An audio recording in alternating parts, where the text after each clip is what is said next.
You're listening to an Airwave Media Podcast.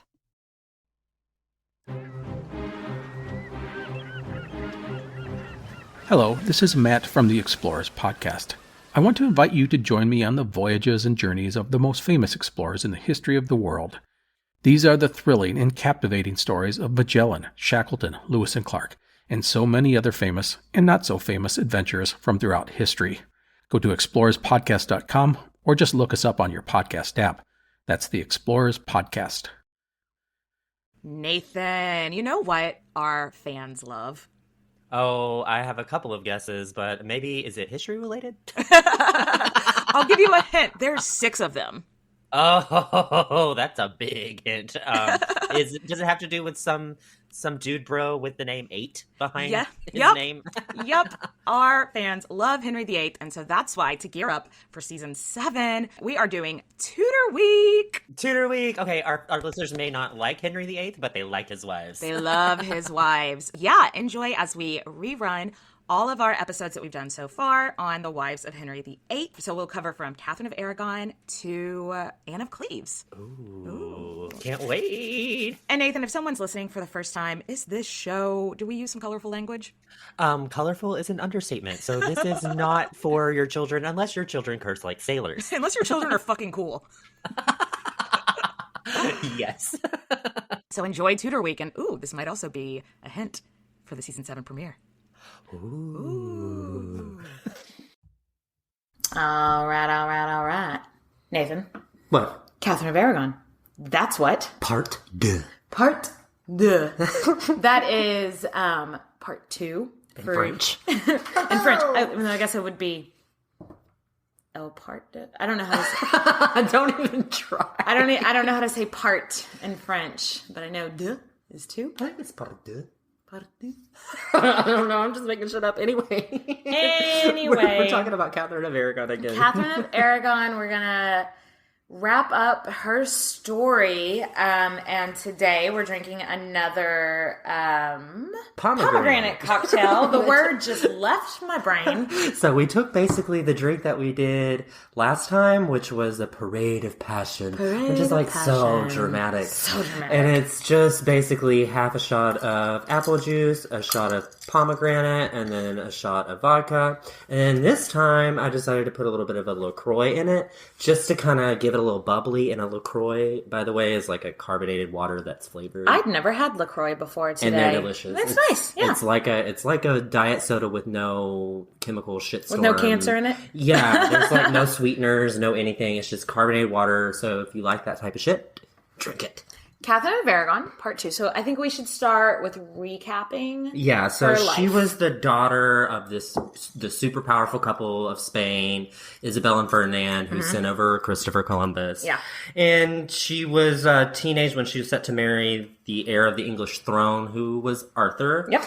And he died promptly 6 months later. Super quick. He was done. Hashtag dead. Hashtag. And she was claiming that she was a virgin, so that she ended up getting to marry her brother-in-law. Yes. So she married Arthur's younger husband's brother. And I think everybody may know something about him. His name was Henry VIII.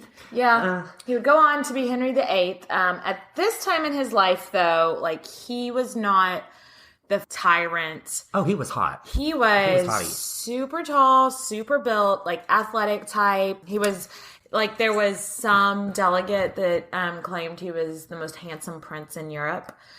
So she got herself a catch. And he also, he wasn't the tyrant that we think of at this point. He was trying very hard to be a Renaissance man. Yeah. So he wrote poetry. He patroned lots of artists. He was charitable. So yeah, all in all, they were like the golden couple of Europe. And where we left off was they had just gotten hitched in a very, very, very low-key ceremony, which was very common for Henry VIII. Just foreshadowing. Didn't like the big spectacle of the actual wedding. He liked to party afterwards. Oh no, well they had their coronation was like the party of the century though. And she was was 23 and he was 18. So there's only a 5-year difference. Yeah, so and all I feel those like- paintings that they had of her, she was like this old maid and he's like this super young, handsome jock football guy. And Inaccurate. they're only 5 years apart. She was a hottie too. So let's get that And she was straight. very beautiful at this point. And anyway, so let's kind of chat about them as king and queen. Like I said, they were kind of considered like the it couple because they were both beautiful and regal, in for change. Like, because Henry VII, Henry VIII's dad, he was stingy, and he like didn't want to deal with foreign affairs much. And what I read about Henry VIII was that whenever he came to power, his advisors were like, we're going to raise him differently than his dad. He's going to be exact opposite of his father. Henry he's going to have fun. He's going to be great. He's going to be a Renaissance man. Henry VII,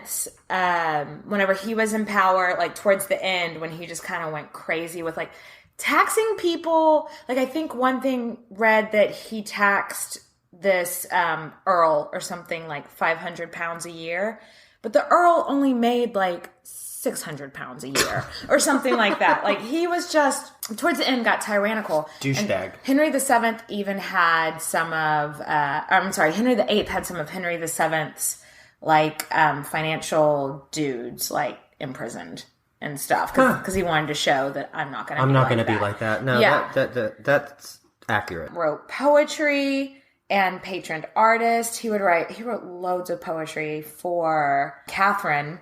They, by all accounts, had a great marriage at first. And I think they legitimately loved each other. And I think it was interesting that you had mentioned that Henry was the first king to have a peaceful inheritance. Yeah, he was the first king in something, is it like 87 years?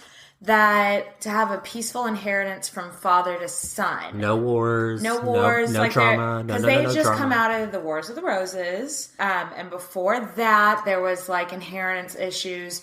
So it had been such a long time since a father died and their adult son took over. And she was motherfucking adored by the English people. Adored. The people loved her. Even, right now, after they got married, they loved her, but later on, they're going to love her more. Yeah. Like, the English people She adored was so her. charitable. Like, every time that she left church, she would go give money to the poor, like standing outside the church. And so, of course, the people loved her. She was everything that a Renaissance queen should have been. She was charitable. She was regal, beautiful. That's part of the reason why they got along, though. They had similar educations. Yeah. They were practically raised together. I mean, she came over to England whenever he was... She was 15, he would have been 10, around yeah, something 10, like 11. that. Yeah, And so they were, like, around each other a lot. They knew who each other were. They had similar education, similar upbringings. They were close to their mothers, at least. Yeah, they were both very close to their mothers. Also... And I think they both didn't like their fathers, too. To be honest with you. Soon after their wedding, Henry wrote Ferdinand, which was Catherine's dad, and he wrote to tell her that even if he had the choice to pick, he would still pick Catherine in preference to all others. Oh, I know. So cute. So basically, she goes by and she pees on a stick and finds out that she's pregnant. That's not how they did it back then. Damn it! They didn't have the Dazzlers either. They didn't have the Dazzlers.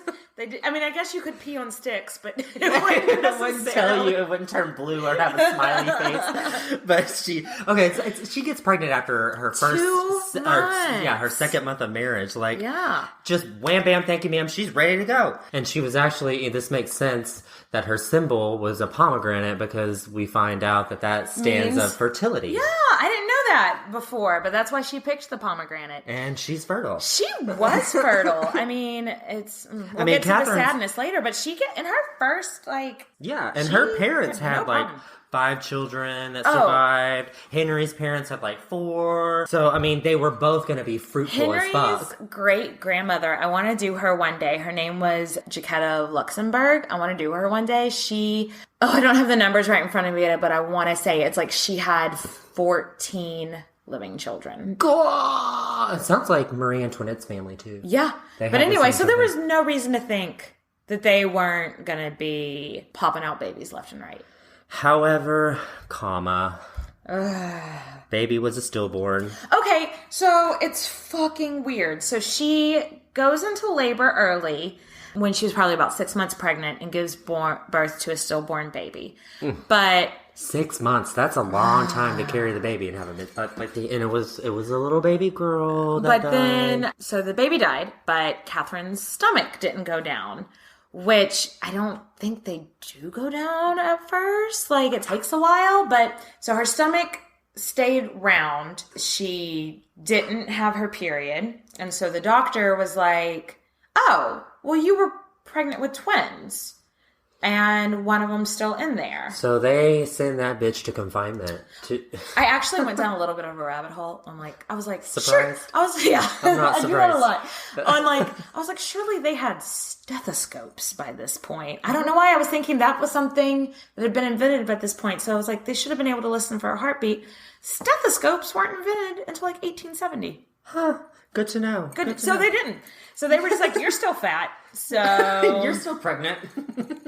Oh. So let's kind of describe what being in confinement is, because they sent her there. She's pregnant. They're afraid that she may lose this other baby. Well, it was just all nobility. The women would go into confinement to give birth. Oh my God. So let's explain what confinement is, because it gives me a buttload of anxiety. I want to be like claustrophobic as fuck. Oh my God. So confinement, they close, it's like the noble woman and her ladies, like her ladies in waiting or what, her servants, whatever, go into the room probably like a month out from when the baby's going to be born.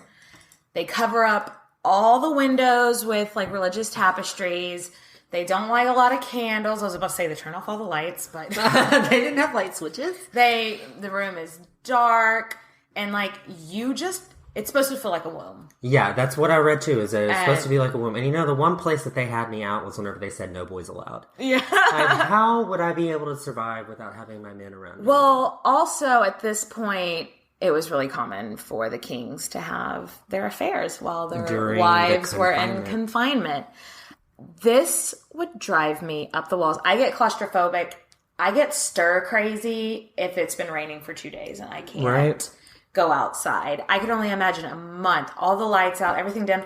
And don't you think it would start to smell really bad? Ooh. Don't you like they only had one window open or something? Yeah, like that? they would like crack a window to like make sure nobody's suffocated, I guess. Oh my gosh. Oh. And so during this time, like she'll menstruate, she'll have her period, and then she won't. And then it'll stop, and then her belly will swell up, and then she has her period again, and then it goes back down. So they really were like, what the hell is going on with her? After about like 2 months in confinement, though, they were like, okay, you know what? She's not pregnant. So what do you think it was? Like, there's so many theories. The one that I think makes most sense is that she had some kind of infection in her stomach. Yeah, and I read like people blamed her because she had an eating disorder, which... yeah, that's a symptom of it, but I don't think it was... Like, what do you mean? Like, not having your period is a symptom of eating disorders? And making it, like, that sort of thing had an effect on that. And I was like, Yeah, and I have heard that, like, bulimic women sometimes will have, like, a protruding belly. Like, the rest of you would be skinny and your belly might be protruding a little from, like... I don't know. That's the less viable one. I don't really honestly I think it was just an infection. I do think I've read that she's had eating disorders too, but I think that was probably more of like a religious thing from fasting. Yeah, and that's what Isabella did. But there was also the phantom pregnancies, which it reminds me of, I think of like Phantom of the Opera. I don't know. The Phantom of the Pregnancies is here inside your mind. It is inside your mind. It's inside your mind. No, that is... phantom pregnancies, because Mary had two. Her daughter Mary had two. That's why I think maybe it was that. It's just, that is such a bizarre thing that you just don't really hear about anymore. You will yourself to be pregnant. It's like you want to be pregnant so bad that your body just leans in.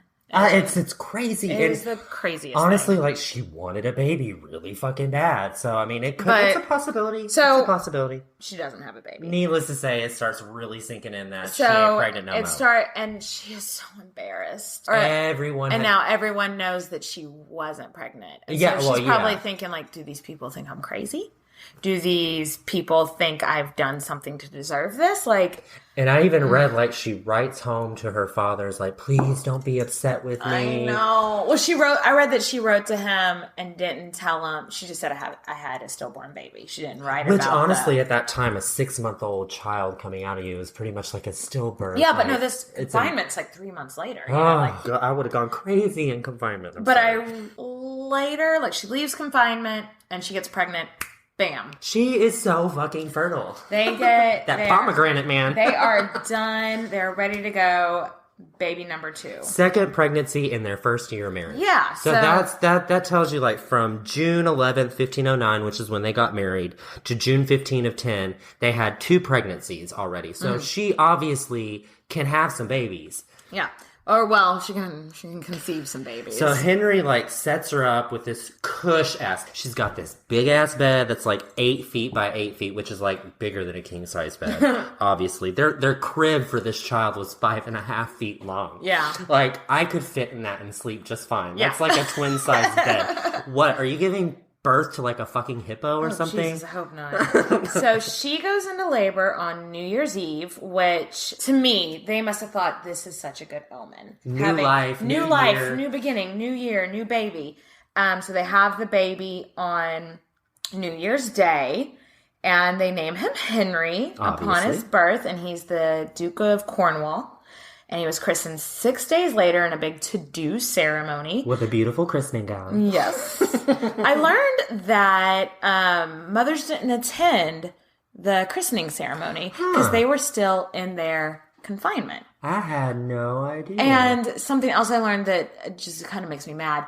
So they'd still be in their confinement for like another month, and then after that, they'd have to go be churched. Yes. Which means they would like go and basically atone for their sin of childbirth, which just my feminist rage. I also think your whole life have babies, and once you do it, the sin of having I read a baby. though to the contrary that it was that you would also be giving thanks to God that you survived the birth. Okay, and you're going there to clean. They were cleaning you. They still did that cleansing, which is fucked up. Like the feminist in you should be pissed off about that. But also, it was to be like, thank you, God, I didn't fucking die. Yeah. So after a baby's born, obviously, it's time to motherfucking party in Henry VIII's life. Mm-hmm. Like, anytime something good happens, and it's a baby goddamn boy. Like, it is... Henry. It is time to go. They shot cannons off. Like, I think I read it was... If they would have had fireworks, the sky would have been full. I read it was 200 pounds of gunpowder at the Tower of London, which, to me, like, it conjures up this, like... masculine, phallic, like, yas, king, yas. Like, it's totally, like, the male way of going, yas, king. And Henry was the most doting husband on Catherine after this. Like, they would be out and about, and they'd be holding hands, and he would be kissing her. Gave him a son. She gave him a son. She hung the moon for him. Yeah, and so he plans this elaborate jousting party. Again, phallic symbols come to mind for that. I don't know why. My mind is in the gutter today. I apologize, you thinking about phallic symbols? What? Say what? I found this really cute. Like, there was a moment that Henry was caught kissing Catherine behind a tent, and they were just so in love and lovey-dovey. It was part to give them, in the jousting, to give them a favor. Mm-hmm. Quote unquote, you're supposed to give them... I wrote down, like, what is that, like a handkerchief? Yeah, it's like a handkerchief or a glove or some article of clothing. Okay. And that would be your maiden that you're fighting for that day. And so it was like, she gave him his favor and he was fighting for her. So they were so in love. There were huge feasts. So this is basically like trickle-down economics. When the king's eaten, everybody's eaten. Because it would be like, because the king was throwing these big feasts, then the servants would get the leftovers, and then there would be more scraps for, like, the poor people. And it was just, he was also handing out free wine to anybody in London. So naturally there's a bunch of drunk people. And they start looting. And Henry is encouraging. I hate to say it, but the party ends. Poor baby Henry dies after less than 2 months of life. And the infant mortality rate 25%, bananas. 1/4 of your children. I guess children. nobody was. I mean, they were devastated, but it wasn't like an unheard of thing. No, but they're both young. they're both young. They can keep going. And so they're both kind of down in the dumps. So what do you do when you feel like shit? You kind of start more shit. Yep. And Henry and Catherine, to be honest with you, at this time, were chomping at the bit for a little bit of war. Yeah, well, Henry wanted to... He wanted to be king of France. He wanted to be king of France. Like, just to set up a little bit of history, since the Norman conquest in 1066, the French and English had always squabbled over who. It was like, well, no, we should be the rulers of France. And then the French are like, no. It's fucking France. We're already here. Well, just because so many intermarriages and different people taking over. England did have some lands in France. Calais, still at this point, I think was the only one that England still had. But if you really do go back through the family tree, there is some legitimacy to their claim to France. But Henry was like, France is mine. I'm going to get that shit. I'm going to go take France. And Catherine, he left Catherine as regent. So she was regent of England while he was gone. She was making all of the decisions. And AKA, she's pregnant again. She's pregnant again because, of course, she is, because she's a fertile myrtle. Scotland hears that King Henry has left England, and Scotland's like, cool. Time to attack England. Some Tudor family drama. Henry's sister, Margaret. Henry's sister, Margaret, is married to the King of Scotland because they were like, oh, maybe if we marry the Scottish king to one of our princesses, he'll quit fucking trying to invade us all the time. It never works. England and Scotland tried to make peace that way so many times, and it never worked. Scotland and France a lot of times would marry each other because they hated England, and just for a fuck you to England, and that was always more successful because they had a very unhappy marriage. But obviously, since he's going to attack her homeland, and so Catherine is gonna defend her fucking homeland. Yeah. She's the regent. She has to. Don't start no shit. There won't be no shit. Right. And so King James started some shit. So she travels north and she gives this badass speech to rally her troops. And that is I think I heard she even put on armor and shit. Yeah. And not like she was actually going to go fight because she was a pregnant woman. No, she did. And she was she stayed off. Yeah. Went away whenever they started fighting. But she still went in and gave the figurehead speech of I rule this shit. And the Earl of Surrey was just stationed north of her. What she ended up saying in this speech kind of got England around her. This is whenever they really fucking They were like, her. she is here for us. She's my jam. She is my jam. And so She's got our back. What she said, one of the things that stuck out was England was surrounded by enemies and worse still, neighbors who wanted to destroy it, trying to press us against all rights and justice. And her people are like, fuck yes. Yes. I want to slay some Scottish people. Yes, queen. And James himself is ready to fucking fight. So he moves to Flodden Field, and Earl of Surrey's army motherfucking kills this bitch. Slays them. It's one battle, and I read that it was 70% of Scottish nobility wiped out. Just wiped out. Gone. What were they fucking thinking? And you've got Catherine of Aragon fighting against you. You're fucked, dude. And so they bring James's dead body to her. And she wants, I've read two different things. She either wanted to cut off his head and send it to Henry, or just send his dead body to Henry. Yep. But then everybody was kind of sort of that's a little much, girl. So they just sent his bloody coat to Henry. And I actually read something that Henry had sent a prisoner of war to her right before she went to Flodden Field, and she was fucking annoyed. She was like, why didn't you kill him? Why do I have to watch over this dude? I'm about to go defend England. Yeah, she was just why didn't you kill him? You send this dude. And so she... But no, whenever she sent the bloody coat to Henry. I just think this is really badass. I'm sorry to interrupt you. Go for it. But she wrote to him, I thought to send himself to you, but your Englishmen's hearts would not suffer it. So she's basically saying, I wanted to send his dead body to you, but these guys are pansies, so here's his fucking coat. Oh my gosh. Hashtag slay. We made USAA insurance to help you save. Take advantage of discounts when you cover your home and your ride. Discover how we're helping members save at usaa.com/bundle. Restrictions apply. Behind every work of art, there's a story. Okay, sure, it sounds kind of obvious when I say it like that, but think about it. How many times have you stood in an art museum, maybe with a date or with your mom, looked at an artwork and thought, I don't get it? I'm Amanda, and I know the feeling all too well. To me, knowing the story behind an artwork is a huge part of knowing how to look at it and appreciate it. And on my podcast, Art of History, that's exactly what I share with you. In each episode, we view history through the lens of some really great works of art. There is so much we can learn about the people and things which someone way back when deemed worthy of recording for posterity. And let me tell you, on the podcast, we have barely scratched the surface. Join me as we dive deep into the bigger picture behind some familiar and maybe not so familiar works of art.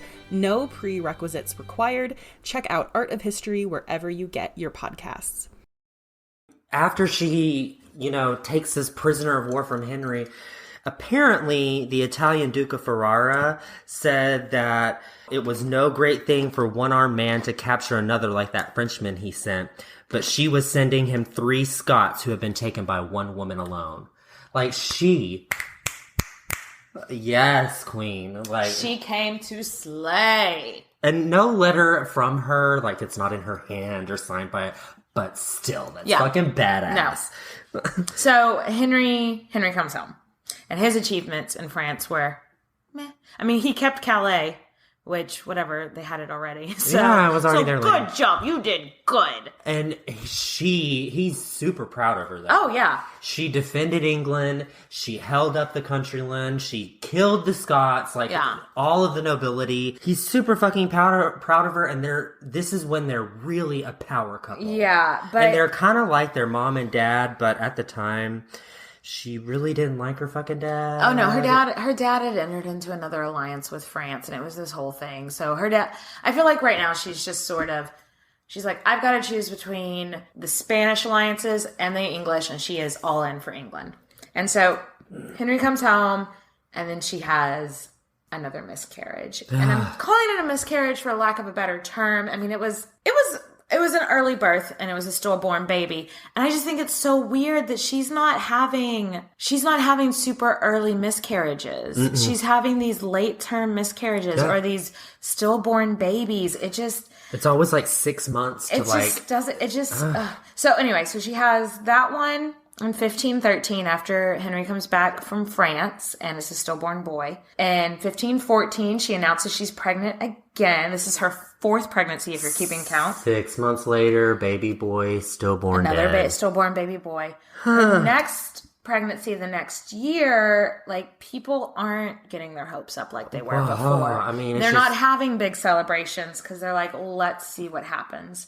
So we've talked about the infant mortality rate was really high at this time, but that was 1 out of 4 babies died. This was 4 out of 4. This was not...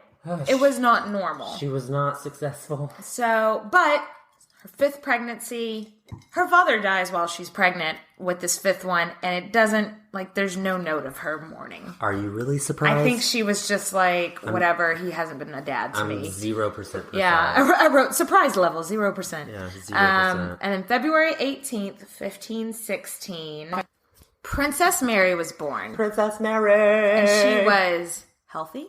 I know he would have preferred to have a baby boy. He would. But after all these fucking stillborn babies, you gotta be like, obviously he would have preferred a baby boy, but at this point, it's just it hasn't died. It wasn't stillborn. And he was quoted as actually saying, if it's a girl this time, a boy will follow. And Catherine was a very hands-on mother for the time. Yeah. And that was a lot like her mother because she learned it from her. As close as her and her mother had been because, did have to send Mary off to Wales to be the Princess of and Wales. that's it. And once you're the Princess of Wales, you're the next in line to so run the country. she didn't get to, enjoy that like every day with her daughter like she had with her mother. But she wrote Mary's studies. She actually had a really strong hand in her education, and she appointed Jean-Louis Vives to be her tutor. Yeah, Mary tutor, and then tutors. Lots of There's tutors, actually a tutors. blog called The Tutor. It's really good. It's really good. Nice. You should read it. And Vives actually wrote The Education of a Christian Woman, which was modeled after Mary's education. Oh, that's interesting. So that's where, I mean, if we were to read it today and you were to read that book today, you'd be like, holy shit, this is so oppressive to women. Yeah. Like it is but it was the 1500s. Everything was oppressive to women. That was the Christian woman. Yeah. And I put air quotes around that. And by 1518, fuck, boom, again, she's goddamn pregnant. She's pregnant again, but this will be her last pregnancy. Yeah, she has a weak baby. And everybody's baby. like, oh, she's getting so old. She's 33. Yeah, she's 33. But she has a little baby girl that dies within days. And she's only 33. She's been pregnant 6 times and only one living child to show for it. I mean... And that was her last pregnancy. So let's talk about, Bessie Blount. Bessie Blount. The only one to really have, there was another one that had a son. But she had... The only one that he recognized. Yes. So Bessie Blount had actually been Henry's mistress for a long, long time, but he never flaunted her around. He was never openly his mistress. It was just whenever Catherine would go into confinement. Yeah, and she knew. And she knew, but she didn't make a stink about it because he was... That's what they did back in the day. And also, he wasn't disrespectful about it. He didn't... It's completely different than what we'll get to with Anne Boleyn. It was very hush-hush, tongue-in-cheek. She has a healthy baby boy in 1519. On June 15th, which is Nathan's birthday. My birthday. I'm Henry's bastard, guys. I'm so proud of myself. I am finally a bastard. I have graduated. So Henry recognizes him, makes him a duke. He's named Henry Fitzroy. And from there on out, things just kind of go downhill for poor Catherine. And I think she was pissed whenever he did that, but she threw a fucking feast for him. She threw a party for him because I think she just wanted to show, it's cool. I'm not mad. I'm breezy. Have you ever seen that episode of Friends where Monica accidentally changes her ex-boyfriend's Richard's voicemail? Not voicemail. What did they call it back then? Answering machine? Back in the day. she's like, hey, I'm just calling for blah, blah, blah, blah. Whatever. I'm breezy. Breezy. That's what it makes me think. She's like, whatever. I'll throw your son a party. I'm breezy. But she was not inwardly She was breezy. pissed. She was pissed. Of course she would. But what are you supposed to do? What are you supposed to do? I believe this is the time when Henry started looking into divorce proceedings. Yeah, because he saw her have a boy. He's like, oh, it's not me. I can have a live son. And so he starts to doubt the marriage. I mean, really, he has one girl to show for 6 pregnancies with Catherine, and then all of a sudden his mistress has a baby boy. And you know what? They were super religious, so therefore what we would call now superstitious. I'm not particularly, I don't think superstitious, but I think at this point even I would be like, are we cursed? Why can't... this is not normal. What's wrong? So for that time frame, I don't blame him for thinking that they must have been cursed or something, Do you agree? Does that make sense to you? It does. Think in his mind. I know. I see that, but at the same point, stillbirths and that, yeah. I mean, yeah, they were common, but 1 out of 6. Yeah.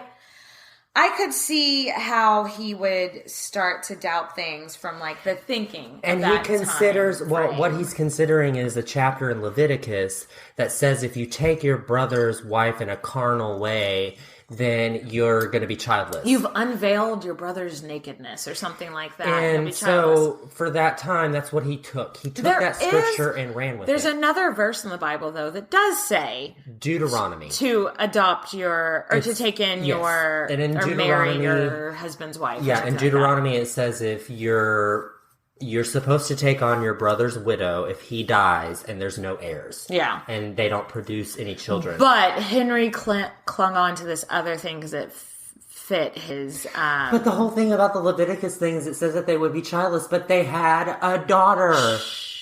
Don't talk about that because Henry will be pissed. Henry will come back from the grave and probably behead me if I don't. But he didn't have a legitimate heir. And I do want to talk about, like, another thing from not necessarily Tudor history, but English history. The last time there had been a woman that was set to inherit, her name was, she was called Maud, Empress Maud. She was supposed to inherit after her brother died. And her father... I'm not sure what Henry it was. Oh, some guy named Henry, I think. And her father, like, had all the barons, like, promise you'll follow my daughter after I die. And everyone was like, yeah. And then after he died, they all were like... No. They were like, who's the closest living male relative? And they put him on the throne. And the two factions warred for so long that in history it was known as the anarchy. Is what they called this time. They also called it the time when Christ and his saints slept. Because it was like, obviously, Christ wasn't caring about us. Because that's how bad the warring was. So he was thinking of that, I think. Like, I have to have a male son. Duh. I have to have a male heir to take this on. Otherwise, there's going to be civil war. And remember, they also just came out of a time where there was a lot of civil war. There were people who were still thinking about the Wars of the Roses. So... I don't think he's like an asshole for wanting a son just because of that time in the world. Does that make sense? And I also heard that they told him to marry to his son Henry Fitzroy. That's your like half brother. Right? Like somebody like we're going back Egyptian style. There were like this is Egyptian. There were legitimately some of the people in like the royal adjacents that were like, well, why don't you just marry the Duke of Cornwall to the princess? Like, that ties it up all neatly. They're brother and sister. That's why. Ugh, that's so gross. Anywho. We've gotten a little off track. So let's talk. Henry was about to he wanted an annulment. So let's talk about annulments in Tudor times. They didn't use the word divorce. That's not what they used. They used annulment. And it meant the marriage was never valid. And to get one, you had to go to the Pope, and kings would do this all the motherfucking time. So many kings. They just be like, here's the money, Pope, and the Pope would be like, I'm at a Pope, here's your annulment. Here's your annulment. Marry who you want. Bye, Felicia.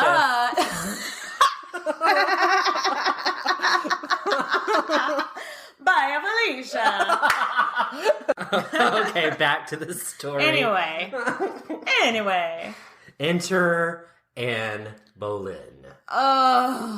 Okay, so like I don't want to talk too much about Anne Boleyn because she's gonna get her own episode because it's Kathy's episode, and I want to focus on her. But there's no way to talk about one without even like kind of mentioning the other. Like it's unavoidable. It's unavoidable. Unavoidable. Anne Boleyn was the niece of the Duke of Norfolk, which is if you're from England, you would say Norfolk.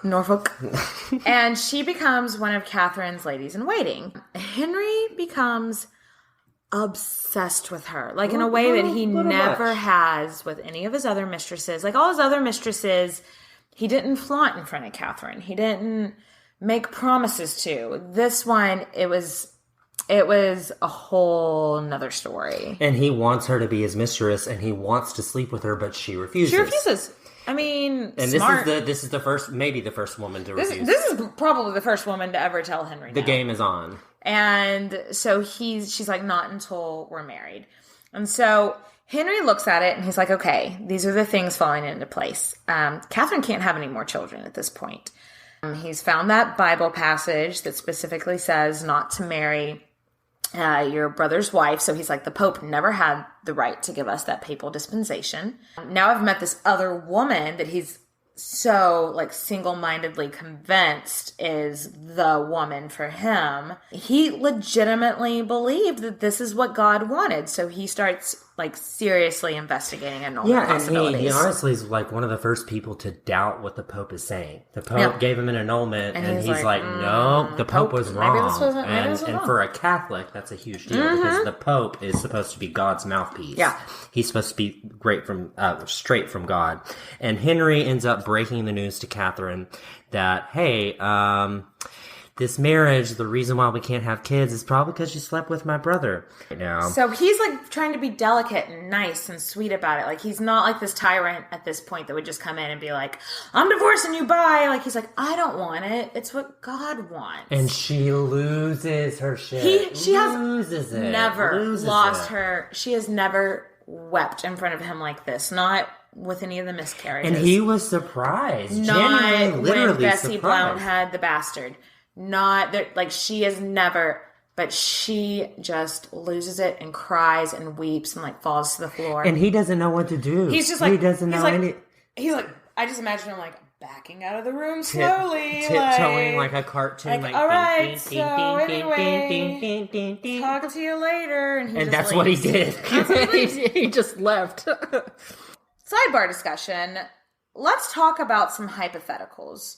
Like, what if Catherine would have just been like, okay, I realize that this is what you want. It could be the best for me. Like, how would her life So what if she different? just basically opted for the annulment and said, that's fine with me, I let's think do it? she would have lived a happy rest of her life. She would have... What would have happened to American history?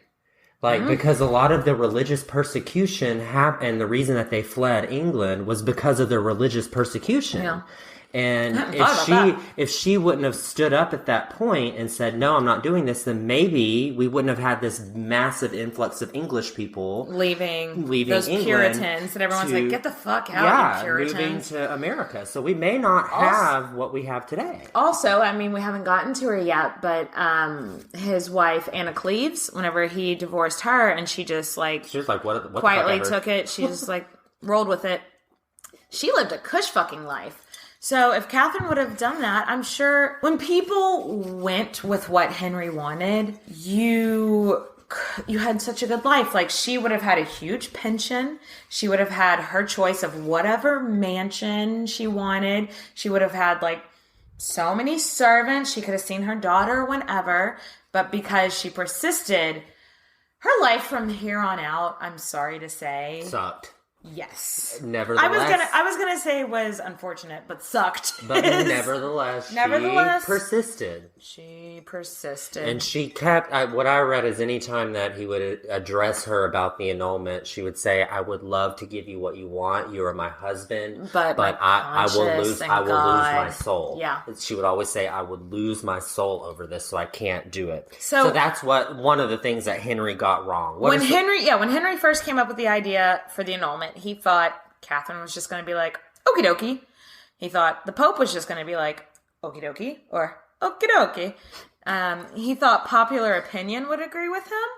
And he thought it was going to be a quickie divorce. He thought it was going to be like a year, tops. Boy, was he motherfucking wrong. Wrong. He got everything wrong. Catherine was not going to go out like that. She had been raised to be the Queen of England by her goddamn mother, Queen of Isabella. And she was not going out like that. She agreeing to this would have made her daughter a bastard. Her nephew, the Holy Roman Emperor / King of Spain, Charles, he had sacked Rome. So the Pope is basically her puppet. The Pope is in his pocket. Yeah. So the Pope's not going to just roll with anything that was going to hurt Catherine. And the people of England legitimately loved her and saw no reason for her to be replaced. Oh, the people love me. No, dude, they love your wife. And when she would be traveling out in public, they would always come out and shout from the rooftops. I don't know if God Save the Queen was that said back then, but I think it would be. But I do know that I have here documented that people would yell at her when she walked by, "Victory over your enemies." So she has fans. She has little monsters. These are not the kind of things that were yelled at Anne Boleyn as she walked down the street. No, she got some slurs thrown at her. Much worse, but he started eventually. Henry was always civil to her. He was always like, I don't want this, God wants it, da-da-da-da-da-da. But eventually he started treating her like shit. The more she fought it, the worse it got. And he maintained that he loved her, but and she would have been a really great wife to him, but it was God. He's like, it's God. I can't do that. So there's this story about they were at like an estate dinner together, and like with lots of delegates and royal adjacents there hanging out. Someone asked Kathy how she's been, and she says, I have been suffering purgatory on earth. Crickets. And she's just thinking to embarrass him. And for like the first time in public that she has like gone against him. And she's telling people that she basically neglects it. And he's like, she doesn't visit my bed. He neglects me. And Henry, I can just imagine him turning beet red. And he's like, he shoots back. Like, why are you complaining? You have your own household. You can do whatever the fuck you want. You have plenty of money. What are you bitching about? And he's even getting shit from Anne. In all human history, there are few stories like that of ancient Egypt. On the banks of the Nile, these people created one of the most enduring and significant cultures. Their tale comes to life in the History of Egypt podcast. Every week, we explore the tales of this amazing culture, from the legendary days of creation and the gods, all the way to Cleopatra, and everything in between. The History of Egypt podcast is written and produced by a trained Egyptologist. We go much deeper than your average documentary or magazine article to uncover tales of life, great endeavors, and the amazing arc of a mighty kingdom. The History of Egypt podcast is available on all podcasting platforms, apps, and websites. Come, visit ancient Egypt and experience a legendary culture.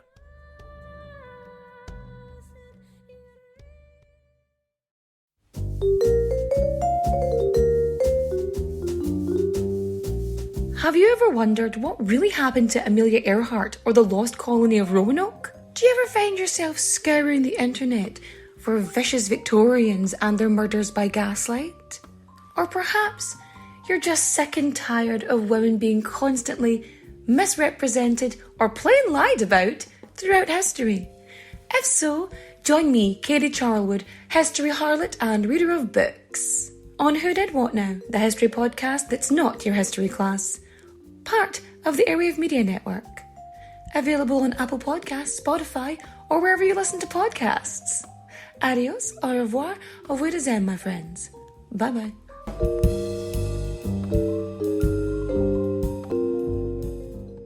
I'll be seeing you. Anne is giving him shit about letting Catherine just push him around. He leaves this dinner and is like, fuck you, and like goes to hang out with Anne, and I guess all the delegates or whatever sit there just being like, so anyway, the weather. And he gets to Anne's apartments and tells her what happens, and she yells at him for letting Catherine, like, even putting himself in that situation. I know, Dude can't. I mean, he can't win. He is stuck. I honestly think he is stuck between two women that are smarter than him. Yep, I think you're absolutely right. And he just can't win. And people keep trying to convince Catherine to get thee to a nunnery. Yeah. Like, they keep trying to push her into an abbey. She says, God didn't call me to be a nun. Which, because don't nuns always say they hear the calling? Yeah, that's part of their she's like, calling. God didn't call me to be a nun. I'm the king's wife. That's my calling in life. So, obviously, after all this, the divorce trial starts. And to be honest with you, yes, listeners, we're probably going to cut out a lot of this. We're going to cut out because it went on 7 fucking years. 7 goddamn years. But I think it's kind of weird that after Arthur died, she was kind of in purgatory, like, for 7 years, before she married Henry. And then 7 years of the divorce trial. So maybe that's a significant number. In yeah, their life. maybe. Anyway, so maybe we need to have a numerologist in here. Yeah, I think that's what we should do. Anyway. So Henry decides to have this trial in England, and so there was like this back and forth with this trial of, is it going to be in Rome? Is it going to be in England? Is it going to be Rome? And Catherine's like, no. It's going to be in goddamn Rome. It has to be in Rome because this is the church. Because people like. A fucking farmer brought his wife to court in England. She's like, I am the Queen of England. Queen. You don't trial me in England, like, we bring our case to a higher power. And that higher power was Rome. And to be honest, like we said just a couple minutes ago, Rome was sacked by her nephew, Charles. So at this point, they've been married for 20 years. And they're summoned to court to appear into an English court like a commoner. And that was so against the times because she's the Queen of England. She's going to show up and the people were even like this court was jam-packed. I mean, even the nobility. You think the OJ trial was bad? This was a whole different thing. Like, even the nobility was like, the king and queen are going to be seen in a open court? What? Like, it was jam-packed. So it was June 21st, 1529, that they made their court appearance, and Henry goes first. And he walks in, and he talks about that Bible verse in Leviticus and how they were never really married. But I love her, but I'm sorry, it's against blah, blah, blah. And then Catherine of Aragon, this is like one of the things that just stole my heart. She just goes on and gives the baller speech. So we really want to recreate this speech for you. We're going to give you some Queen's Podcast theater. We are fans of the theater. But anyway, so we abridged it a little bit because bitch was wordy. Yeah. So we want to do this for you, but then also let you know, like, in modern day speak, what it means. So, you know, like, if you ever read Shakespeare, you've got, like, the Shakespearean speech on one side and the English and, like, speech on the other. What it means these days. Yes, exactly. So, let me... I've got to channel Cathy of Aragon right now. Red leather, yellow leather. Red leather, yellow leather. Rubber baby buggy bumpers. That was hard. Rubber baby buggy bumpers. Rubber baby and what was it? She brewed a proper cup of coffee in a copper coffee pot. We were theater majors. So that was what it is. Anyway, let's get this shit started. All right. Sir, I beseech you for all the love that hath been between us, and for the love of God, let me have justice. Dude, what the fuck? After 20 years of marriage, you're just gonna pull this shit? Like, I don't get it. Sir, wherein have I offended you? Or what occasion of displeasure have I deserved? What in the world have I done to deserve this shitty fucking treatment? I have been true to you, humble and obedient wife, being always well pleased and contented with all things wherein you had any delight or dalliance. I haven't said shit when you fucked around on me. I loved all those whom ye loved, only for your sake. You've had some shady-ass friends, but I put up with it. I have been your true wife, and by me ye have divers children, although it hath pleased God to call them out of this world, which hath been no default of my own. Look, it's not my fault that all our children died or that I had so many miscarriages. But we have this daughter, and it's just against God to do anything else. When ye had me at first, I take God to my judge. I was a true maid, without touch of a man. And whether it be true or no, I put it to your conscience. I was a virgin when we got married, and you fucking know it. I can't believe you'd come out here and say otherwise. That's on your head. Therefore, for the love of God, spare me the extremity of this court. Really, dude? You're bringing me to fucking divorce court like I'm some farmer's wife and not the daughter of Isabella of Castile? And if ye will not extend to me so much impartial favor, your pleasure then be fulfilled. To God I commit my cause. Whatever, I'm out of here. And mic drop. Mic drop. End scene. Did she invent the mic drop? I think this is when the mic drop first happened. Like, she literally walks in and is like, bitch, fuck you, and then drops, like, if there was a microphone like a bedazzler in ancient Egypt, she would have dropped it. When she did this speech, she was kneeled down at his feet. Yes, she wasn't on talking her to the knees. court. No. She was talking to him. Straight to his eyes. And then she got up and walked out after the speech. Walked the fuck out. The lawyers are all like, you have to come back. We're not done here. We're not done. And she was just like, no, I don't have to do anything. She didn't even say that. She mic dropped it. And she just went home. But to that, I think we need to do a cheers to Cathy. Inventing the mic drop. Inventing the mic drop. Cheers. Cheers, Cathy. So long story short, but not really that short. No, I mean it was divorce court times 7 years of divorce court, and the more she persisted, the shittier things got. Henry sends his cronies, and I think they called them minions. I mean, he literally sends them all the time to be like, submit, go to a nunnery, be a nun, stop doing this. And she was sent away to Greenwich, where Henry and Anne had their court. They were at Greenwich, and she was sent to Richmond. So Greenwich was like where they always kept court, and it was Henry and Anne had a court, and then Catherine had her court. So it was basically like there were 2 fucking royal courts that and she never really showed up to court that many times, but she did show up to court a few times for Christmas. She would come back after she was sent away to Richmond. She would come back for like Christmas or Easter, like really important things to just kind of show. So in 1531, the Pope finally issues an official statement. Because he's been putting it the fuck off. He's just been like, I don't want to touch this. I've got other things to do. He doesn't want to make a decision because he knows the gravity of this. Yeah. Like, if he were to grant this divorce or to annul, like, he's damned if he does, damned if he doesn't. He would be screwed either way. Absolutely. So soon after, Henry VIII was like, hey, you either got to go to a convent or you got to move to a palace. And so the Pope is finally like, okay, I'm officially ordering you, Henry, to go back to Catherine. And he literally glanced at the letter from the Pope and then threw it away. He was so done with this shit. And during a holiday of one of Catherine's like official visits, Henry moves the court to Woodstock, which is like not the hippie Woodstock. It's not. It's the English Jimi Woodstock. Hendrix was not there. I wish he would have been. I'm just imagining like, we're going to Woodstock. If there's if there's a time traveler, it would be Jimi Hendrix. Yes. No. So they're like, we're picking up and moving to Woodstock, but they didn't tell Catherine, and she sends a letter to him so that's just up. like that's so that. It's basically like, oh, I just wish you would have told me you were leaving, so I could have said bye. And he doesn't respond. From here on out, he doesn't respond to anything any of her letters. Nope.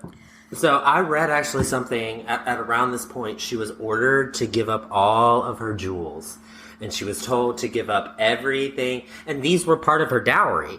This was like, her family. So it wasn't his to take back? It was her family jewels and his family jewels. So she had Henry's family jewels, and we all know that. And they were some of them from Margaret Beaufort, and she gave him everything except this single gold cross that was super simple, just a gold cross necklace that had a sliver. Just meant a lot to her. And it had a sliver of Jesus's cross that he was crucified on. Supposedly. It had the wood in it. Like, there was supposedly a piece of wood in it that was from his cross. That's kind of sweet. That's part of me thinks she was a virgin when she met Henry. How would she be able to wear that being a devout Catholic and knowing that she lied? Have you ever told a lie so many times that you believe just convinced yourself that you believe it? But she would know that, and she puts that necklace on a lot, all the time. But also, I mean, don't they say if you've repented for your sin, it's forgiven? So maybe she's just thinking she's lying for good reason. She did have relationships with the not relationships. But she did like confess a lot and go to friars and talk to them and confess. So maybe it's true. Even not at the podcast, me and Nathan cannot decide if we think I am off and on. So if y'all have any information that would make me think otherwise, let me know. We cannot make up our mind. I need to make up my goddamn mind. Arthur or not, but so in September of 1533, Anne has a baby. And we skipped that. Henry just was finally like, fuck it, we'll do it my way. And he, the Pope tells him to go back to Catherine. So he says, you know what? I'm the captain now. I'm the supreme leader. He's like, the Pope has no say here. I'm the head of England. I'm the head of the English church. So, you know what? By the power invested in me, I'm divorced, and then he marries Anne. Yeah, and he calls himself the Supreme Leader, which is funny because, like, the North Korean guy right now in our times calls himself the Supreme Leader. So I feel like I feel like Kim Jong-un is, like, stealing a bit of Henry VIII's, like, game here. Maybe. And so, in 1533, Anne has Elizabeth I, and we all know Elizabeth, she's the last remaining Tudor, and Henry immediately goes to Mary and demands that she renounce her title as princess. Yeah. And Kathy tells her and writes her and basically tells her, don't submit to this. You tell him the same thing that I've been telling him my entire life, which is I'll give you what you want, but in this circumstance, I can't lose my soul over this. I can't do it. And so Henry, being a douchebag, he passes the Acts of Succession, which basically declares that Anne is queen and Elizabeth is the next in line. Well, you say being a douchebag, but, like, obviously you're going to favor your current wife over your last wife. Yes, but... And the whole reason that he had for, in his mind, for divorcing Catherine was because their marriage was never legal or, like, sanctioned by God. But the reason I say a douche is because he passes a law that's called the Acts of Succession, because even though he had a daughter before that who was literally like a princess. I mean, not that I am saying that Henry VIII was fair and right by any means, but I'm just also saying, like, the only way in his mind, his fucked up mind, he's like thinking, no, I was never actually married to her. I get that. Because she was my brother's wife. So this daughter is a bastard, and bastards can't be in the line of succession. But to be able to go to your daughter... To be so cold to your daughter. Go to your daughter and be like, hey, you're a bastard. Lessons of douchebaggery 101. Yeah, absolutely. Like, admit it. Absolutely. But I'm saying also, if you put yourself in his shoes, I understand why he did it. And not saying it makes him a nice... He's not getting a Father of the Year award or anything. And so the Acts of Succession basically say that if you defy this new order of Anne is queen and Elizabeth is next in line, then you're punishable by death. You can get killed. Anybody could. Anybody, and she was no exception. And of course, Henry again sends his minions to go, like, convince her, get the fuck to the nunnery. Did you read the thing about that one of his minions was sent to Mary to, like, try to make her bow to his will? He was like, if you were my daughter, I would smash your head until it felt like a soft apple. Oh my god.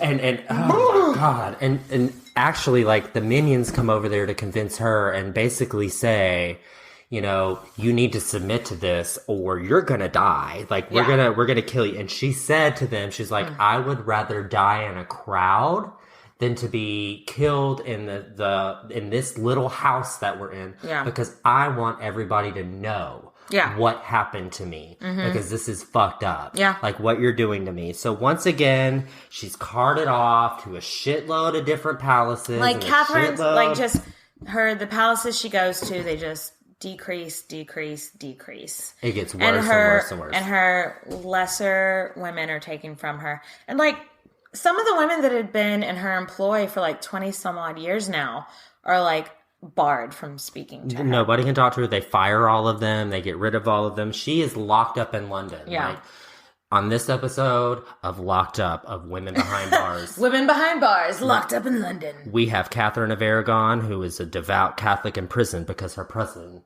has obsessions with fucking titties of other women. Like, he wants to fucking just marry this other woman, so he locks her up in, like...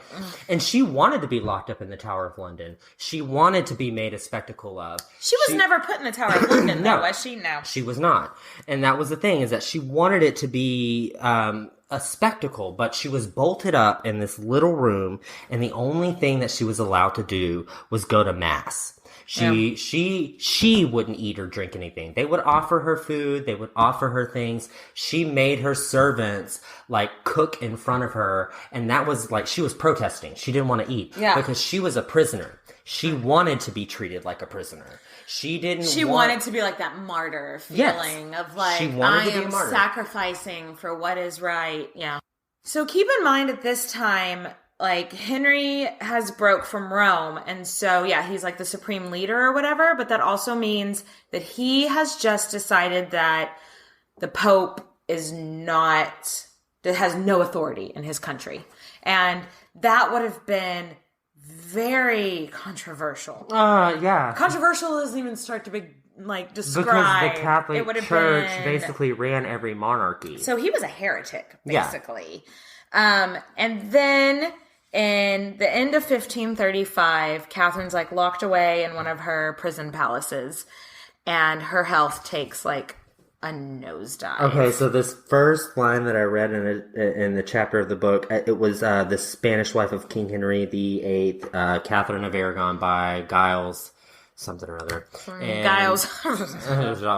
And he basically was like, so she developed a taste for Welsh beer. So I wonder, did she start, she was probably depressed. Maybe she started drinking. And she was probably in a lot of pain, too, because what we know now is that she probably had cancer. Yeah. She probably had cancer, and she was depressed and drinking, and she was 50, which isn't old now, but back then they didn't have Sally. I'm 50. The big 50. Half a century, Henry. You see that camel toe? And I can kick and stretch and kick. 'Cause I'm 50. Anyway. So that was Catherine of Aragon. Yeah, she's having these stomach pains, and honestly, I picture her having these mental pains. No, where she's having emotional distress, where she just literally cut England off. She from lost. Rome. So she lost. She took a big gamble with her happiness and with the country, and lost. And she actually even said to the Spanish ambassador at the time, Chapuis, he came to her and she was like, have I done the wrong thing? If I would have backed down, we'd still be aligned with Rome. What have I done? And that's the only time she's ever quoted of having any doubt in her conviction. So like we said, it's the end of 1535, so it's December 1535, and her BFF, Maria de Salinas, shows up. And she has to fake this horse riding accident. She can't let anybody in court because she has been one of Catherine's ladies for years and years and years. She's a supporter. And she married I forget who she married. She married some duke or something. So she's high up there now. And she has to lie about where she's going. Yeah, and she couldn't write for her for years, couldn't write to her, couldn't talk to her. But so she fakes this accident because she knows that she needs to see her friend before she dies. Yeah. That is a BFF move. So she fakes this horse riding accident, and she goes in there, and a couple of days after that... I don't know this story. What do you mean she fakes? How does her faking a horse riding accident get her to see? Because she's in a she goes in front of the palace, and it's I'm lost. So she acts I can't go anywhere. I had this horse riding accident. I get it. I need a place to stay. So she conveniently has an accident near Catherine's prison palace. And I think it's Somerset. I get it. I believe it's Somerset where it happened. I get it. So she's like, I just so happened to have an accident out here. Please take me in. And this is on New Year's Day. What is it with her and New Year's? And something about that New Year's.